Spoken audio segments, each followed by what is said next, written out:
It all began in November 2021 when the then Finance Minister Ken Ofori-Atta announced the electronic transfer levy as part of the 2022 budget. Parliament, a 1.75% levy, as the Minister has mentioned.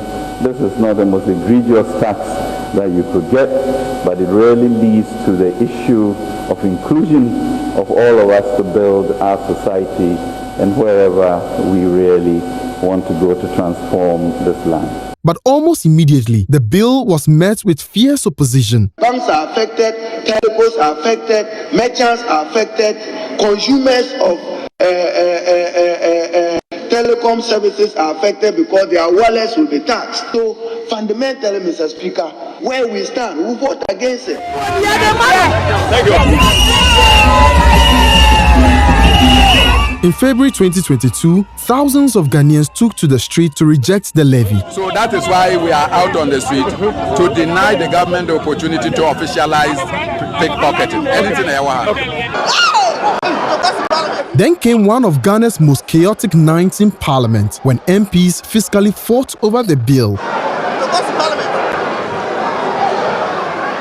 Despite the resistance, the then MPP majority side passed the bill in March 2022 while the NDC staged a walkout. This side, we don't support E-levy. We will not support E-levy. Count us out of it. They can proceed with whatever business they want to do. I thank you. As soon as the E-levy took effect in May 2022, its impact was immediate and severe. Mobile money transactions dropped by over 3 billion cedis in just a few months. The first quarter of 2022, we've been able to do only 12.9 billion cedis currently. Obviously, we are not getting anything from E-levy in the first quarter because it wasn't applicable here. E-levy has been revised to 4.5%. Even the government admitted it had overestimated how much the levy would generate. The NDC took the fight to the Supreme Court, arguing that the bill was passed unconstitutionally. We intend to file to question the legitimacy of the decision of less than one half of members of Parliament taking a decision to approve E-levy as second reading following our walkout. However, the Supreme Court refused to block the levy, allowing it to continue. With revenue projections failing, the government reduced the tax rate from 1.5% to 1% in January 2023. But for many Ghanaians, the damage was already done. Traders were using cash instead of mobile money. 1.75 now. I'm hoping the percentage will be reduced to 1.0%. The E-levy would affect our business as mobile money vendors. People will be forced not to transact with us, and that will make us unemployed. Electronics and the old system.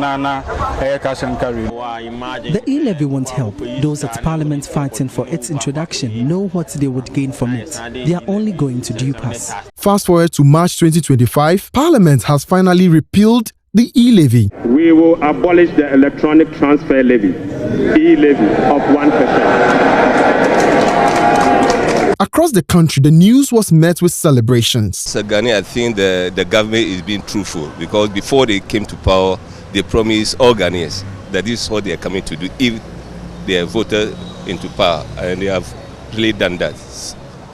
I feel so excited because you can imagine if you want to send someone 1,000 Ghana cedis, you can imagine the amount of E-levy they will take. So it is an excited news. From mass protests to a controversial passage, economic shocks, and legal battles, the E-levy experiment has ended. But as Ghana moves forward, the big question remains: how will government fill the revenue gaps? Emmanuel Jivenu, Joy News.